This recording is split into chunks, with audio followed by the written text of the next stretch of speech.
squad dari tim RRQ ya, sorry. Dari Onyx juga, RRQ juga itu dia yang kayak bener-bener nggak ke spot aja gitu. Tapi kita bakal lihat apakah lanjutan farming ini bakal terjadi. Buset. Sebentar lagi tentunya serennya udah terdengar. Di mana lagi kalau bukan round kelima. Maaf kalah hari kita tercinta, Bigen. Yes, The Survivors yang lagi nonton dimanapun Anda berada, yang lagi nobar dari Sabang sampai Merauke, dari Mega sampai Pulau Rote di seluruh Indonesia. Kita akan lanjut untuk round kita yang kelima di Kalahari, yang mana kali ini untuk setiap peserta sudah mulai turun menuju ke area kekuatannya masing-masing. Ke area kekuatan masing-masing. Map kita kali ini Kalahari sangatlah kecil. Dan gua ngelihat kali ini malah penumpukan terjadi di daerah Santa Caterina. Berbeda untuk round sebelumnya di area Council Hall tadi kan, untuk Kalahari pertama itu ada NXL sama Onyx.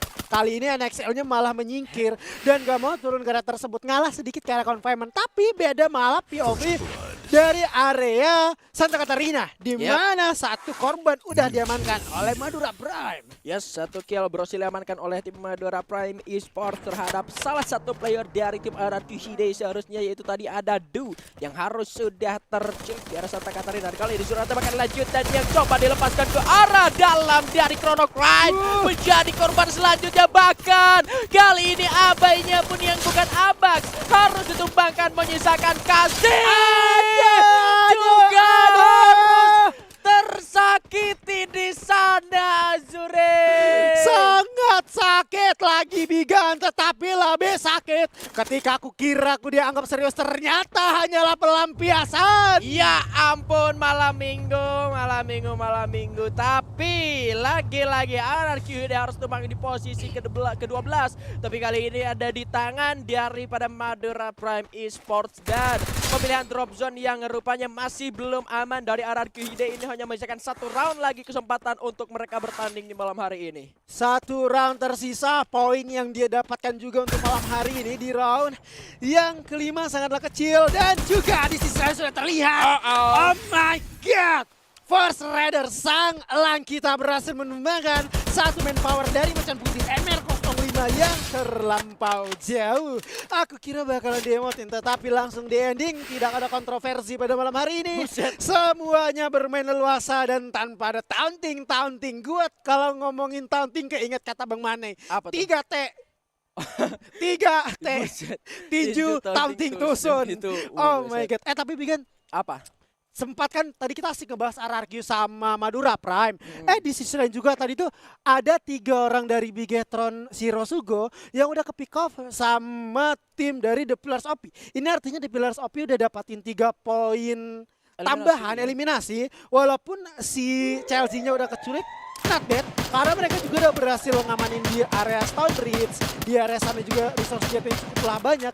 Berbeda dengan dari si tim Galaxio yang juga sebelumnya pengen dapatin vehicle, udah ke-secure walaupun juga udah selamat. Ini artinya panggung kematian masih diamankan sama tim dari First Riders. Ada refinery-nya Bikin. Iya ya, panggung kematian untuk ngomongin soal Kalahari di Kalahari yang sebelumnya juga zona terakhir itu masih ada di area panggung kematian, dan First Riders juga merupakan salah satu tim yang ada di area late game tadi. Tapi kita dipindahkan rupanya kali ini Bigetron Rosugo. Aduh, Keong tidak mampu bertahan lebih lama lagi. Iya, Pargoy dulu dong.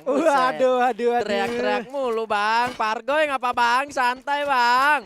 Udah sengit banget ya, terlihat juga tensi permainan pada malam hari itu. Kalau kita lihat dari round-round sebelumnya atau bahkan week serta day sebelumnya, yang terjadi di malam hari ini tuh suasana panggung yang biasanya dingin karena AC kali ini panas karena udah teriak-teriakan dan saling tabrakan, dan juga saling untuk membunuh satu sama lainnya demi bertahan mendapatkan buaya. Tadi sempat mungkin kita lihat pergerakan dari si Keong awalnya mungkin udah nggak kebaca ya sama tim dari The Pillars OP. Maybe dari The Pillars OP ini udah ngelebarin sayap. Mereka juga udah ngepredik kayaknya untuk dari rotasi tim yang udah kita bunuh di area Stonebridge sini bakalan ke area sini. Karena di belakang sini itu juga jarang ada orang yang menyadari. Tapi mereka mengikuti coba-coba jejak. iya, coba-coba untuk mengikuti jejak, coba-coba untuk membaca area tersebut. Ternyata si Keong nyempil di sana. Si Keong yang awalnya mojok diem-diem tidak terdengar, tidak terlihat ya kan. Tapi malah juga ke gap gitu. Juga udah kedapatan sama tim The Pillars OP.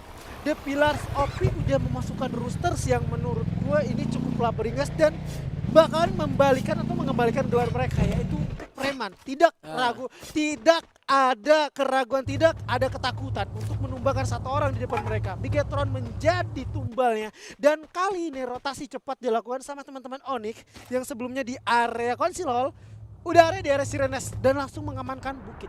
Kalau dari perbukitan itu visionnya enak banget ya Bigen ya. Karena dia ada di area Hegrodin, natakin ke arah bawah pun juga leluasa dan gampang banget. Itu untuk dari tim Onyx Olympus yang udah ada di area Shrines ya, fair info, karena kita di sini juga ngelihat mapping dari pergerakan setiap tim, jadi kita bisa sampaikan ke teman-teman semua gitu untuk pergerakan dari setiap tim ini bergerak menuju ke arah sebelah mana. Kalau kita kan di sini cuma ngelihat dari satu vision tim yang sedang kita lihat saja, sementara kita bisa memberikan informasi untuk pergerakan dari setiap tim ini bergerak ke area mana saja. Seperti yang nggak bisa teman-teman lihat kali ini, anak-anak dari The Pillars OP juga masih berada di area luar zona setelah berhasil untuk menemukan satu player terakhir dari tim Bigetron Rosugo. Mereka kali ini bakal bergerak berupaya masuk ke dalam zona selanjutnya melewati area command post, seharusnya yang mana command post sendiri ini menjadi pertahanan hingga saat ini untuk anak-anak dari tim West Bandits Esports. Dan sejauh ini dengan 10 tim yang tersisa, dan kalau kita ngelihat di sini kita kasih informasi secara posisi dari setiap tim ini masih sedikit berjauhan, kemungkinan tidak bakal adanya fight karena dari setiap tim ini sudah mendapatkan kamponnya masing-masing. Tinggal kita bakal ngelihat zonanya bouncing ke arah mana, dan ini dia Madura Prime juga bahkan masih ada di area confinement untuk menyelesaikan fase looting mereka, tapi tidak boleh terlalu lama karena lagi-lagi mereka bisa saja di-cut oleh anak-anak dari tim NXL yang sudah mulai mengunci area permukaan atau area bibir dari confinement itu sendiri, dan zonanya mulai bergerak. Kali ini Oldhampton, Shrines, The Foundation dan juga Bayfront ini masih ada di sekitaran zona selanjutnya. Zona selanjutnya yang tadi dimention sama si Bigen, Madura Prime kayaknya kalau terlalu lambat dia bakalan di-cut rotasiin sama tim NXL, karena dari NXL itu sendiri dia kan udah dekat banget ya dengan zona selanjutnya area Bayfront, apalagi di sana kamponnya banyak. Sedikit kita lihat juga walaupun area tersebut aman untuk masuk, tapi ketika Madura Prime memaksakan ini menjadi satu mara bahaya, sangatlah riskan ketika dia masuk. Dan kayaknya juga dari NXL ini lebih inisiatif Bigen. Inisiatif dalam artian lebih inisiatif meninggalkan area tersebut. Karena di area tersebut juga ya kemungkinan dia udah ngepredik ya zona selanjutnya atau zona ketiga ini kayaknya bakalan mental ke area sisi kanan atas, lebih di area Onyx, dan ini menjadi keuntungan bagi teman-teman Madura Prime untuk bergerak masuk ke area Bayfront tersebut, karena di Bayfrontnya ini masih sangatlah kosong. Refinery di area panggung atas juga kosong karena sudah ditinggalkan sama tim dari First Riders. Berbeda dengan The Pillars OP. The Pillars OP memaksa untuk masuk di area Command Post, di mana sementara Command Post tersebut juga udah dijadikan rumah sama West Bandit, tim bandit kita, serta tim bandit ini kayaknya cenderung menghindari fight dari The Pillars OP untuk mengamankan poin, karena dia juga lagi perlu banget poin untuk lepas dari kejarannya Madura Prime. Dan juga malahan The Pillars OP-nya ini memaksa untuk bergerak maju, serta Borgai udah coba untuk mati tetapi shotgun cara terbus CW bakal coba untuk lagi ke depan, satu orang masih didapatkan, namun kali ini Borgai dengan darah yang cukup low berhasil pick up satu orang, namun lagi di atas sana teman-teman dari West Bandit bakal coba untuk santai tetapi nggak dibiarkan begitu aja. Chelsea malah tumbang, ada drama bacok-bacok game lagi dari depan.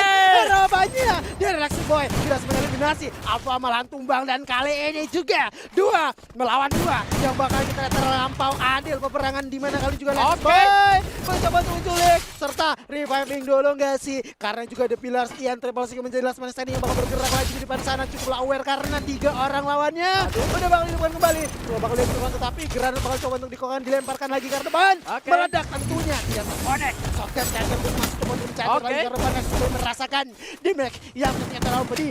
Tumbang dan berhasil menculik satu orang, dan kali ini 2 melawan 1 shotgun double barrel. Oh my god, apakah terjadi pas play? Ya ampun, sangatlah sulit. Rengkat sayangku. Gamon gagal montek, Ian gagal jadi konten TikTok ini membuat The Pillars OP ya ampun. Tapi itu sudah perjuangan yang cukup keras dari seorang Ian untuk melawan pergerakan dari West Bandits Esports yang bener-bener bandit, bener-bener bandel, susah sekali tumbangkan. Pergocekan duniawi dari kanan, dari kiri, ke depan, ke belakang, lewat-lewat jendela, unclak-ancluk, kanan kiri, lompat-lompatan. Ian lincah banget meskipun gendut. Aduh, dia lincah banget. Itu enggak Ian. Ganteng. Kelepas predik ya. Iya, kelepas predik, sorry. Aduh, tapi dia kan West Banditnya juga manpowernya udah dihidupkan kembali. Ini menjadi keuntungan ya. Ketika West Banditnya berhasil nge-pick off satu squad pool dari tim The Pillars OP, mereka punya chance untuk menghidupkan teman-temannya dari revival spot. Ini artinya koin yang mereka punya tidak terkuras abis. Iya. Malah si Alpha baru aja dihidupin langsung keculik, dijadiin burung nih sama Madura Prime. Bener-bener dijadiin burung gitu ya kan. Ya, tapi lagi-lagi ini Ian ya. Ian bukan sembarang Ian, ini Ian bukan Ian Kasela. Ian ini yang jago main FF gitu ya kan. Gak jago nyanyi ya. Nggak jago nyanyi, tapi ya benar pergerakannya ini ngebuat anak-anak dari West Bandits yang sebetulnya dari The Pillars OP-nya sisa satu orang dibuat kocar kacir justru sendirian oleh Ian sendiri gitu loh. Yang buat ya West Bandits-nya meskipun tadi 3 orang berhasil diselamatkan, satu persatu keculik lagi ya. Well played Ian dengan berhasil mendapatkan 4 poin eliminasi di game sebelumnya, di early game tadi, dan harus finish juga pada akhirnya di posisi ke-10. Masih ada kesempatan 1 game lagi yang bisa dimanfaatkan oleh mereka tentunya. Dan kali ini kita sudah mulai melihat Arrow Tiger yang berhasil diamankan oleh seorang 26 Mat, berhasil untuk dijadikan poin eliminasi. Sementara kalau kita melihat kali ini Madura Prime Esports juga bakal terancam dengan kedatangannya tim NXL. Tim NXL, kalau gua rasa dari Madura Prime ini posisi mereka udah cukup enak ya. Vision mereka juga berada di area high ground, musuh juga berada di lower ground. Apalagi terlebih Ikam ini dia pegang senjata Court. Court itu gampang banget untuk memasukkan glue, tetapi juga riskannya dari Court ini di map yang dihasilkan untuk jarak jauh sangatlah kecil. Betul. Kita bisa memberikan di map besar pressure lebih ketika kita berada di jarak menengah dengan senjata tersebut. Karena dengan segi kita jongkok itu bisa menjadikan 3 peluru, 3 peluru untuk bersamaan. 1 kali tembakan keluar, tentunya memberikan distraksi yang sangatlah besar. Tetapi NXL ini adalah tim yang menurut gua cukup sulit untuk ditumbangkan, dan bahkan ini bisa diputar balikan keadaannya. Yes, sementara satu granat sudah mulai connect menuju ke arah lawan kali ini. Terus coba dilemparkan oleh seorang Ogut menuju ke arah bawah. Masih ada upaya untuk melemparkan granat, sementara rekan-rekan kali ini sudah mulai masuk juga tembakan dengan sekian CB-nya kali ini berhasil untuk merupakan 1 orang, tapi Ogut juga harus sudah terjatuh rupanya secara bersama dengan seorang orang. Tapi masih ada jarak sebagai penyelamat dari tim NXL dari sergapan maut Madura Prime Esports. Jar save the day untuk teman-teman NXL, serta siap untuk melanjutkan lagi senjata yang mereka miliki sangatlah kaya tentunya ya.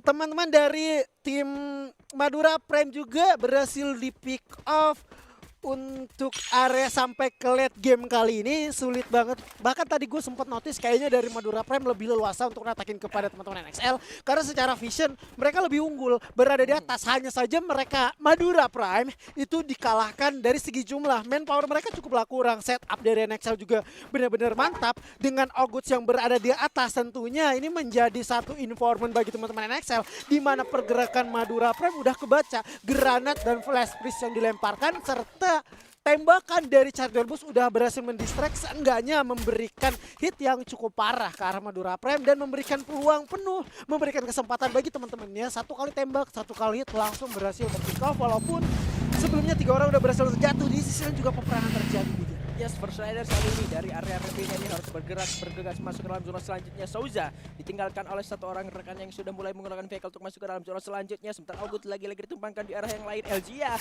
tersisa sendirian di area yang cukup crowded di antara tim.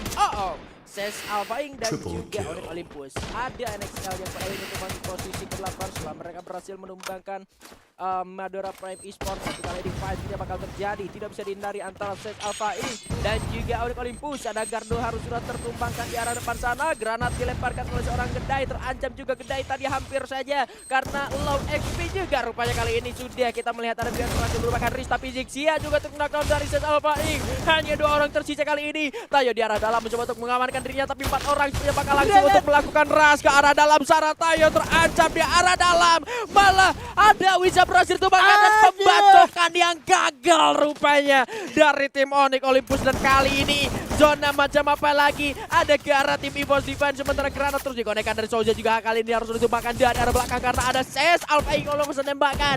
Tim Galaxio juga yang bakal menahan pergerakan dan lawannya di arah depan sana. Galaxio berhasil menumbangkan Force Riders Eclipse untuk digagalkan masuk menuju ke area top 5. Perebutan compound dan juga perebutan tempat udah terjadi, tetapi nyatanya teman-teman EVOS berhasil mempredik zona kepentalakaranya ini tentunya menjadi keuntungan dan juga sekaligus marah bahaya karena semua tim Galaxio, Ses, West Bandit dan juga Tang City terfokus untuk masuk ke areanya. Ini artinya EVOS harus siap untuk menerima sergapan dari berbagai penjuru segala sisi pun, dimana dari tadi juga Tang City terus-menerus bakal menggerus serta menghabiskan resource individual EVOS. Terlepas daripada itu Ses malahan memberikan fighting karena Galaxio dan udah mulai siap lagi kali ini. Sementara Aidan setelah jauh West Banditnya pun dipulangkan. Sang Bandit kita di peringkat kelima. EVOS malahan berhasil mengending begitu aja. Pion lagi dari ketiga. Yes, baru 1 poin eliminasi untuk tim EVOS Divine, meskipun dari tadi sudah banyak sekali beberapa player di take down oleh mereka. Kali ini vision dari tim EVOS Divine harus dibagi. Center team berhasil menumbangkan bule kali ini tentunya Ses Alpha Inc. jadi kill leader. Sementara sejauh ini kita lihat masih ada lontaran granat dari seorang Dion. 1 granat terakhir rupanya karena udah nggak ada lagi, udah habis Anam. Terancam juga berhasil ditumbangkan oleh Mr. Nolima kali ini. Galaxio aja bakal masuk ke arah dari tim EVOS Divine, tapi beberapa player dari tim Tang City ditumbangkan oleh Ses Alpha Inc. di arah depan sana.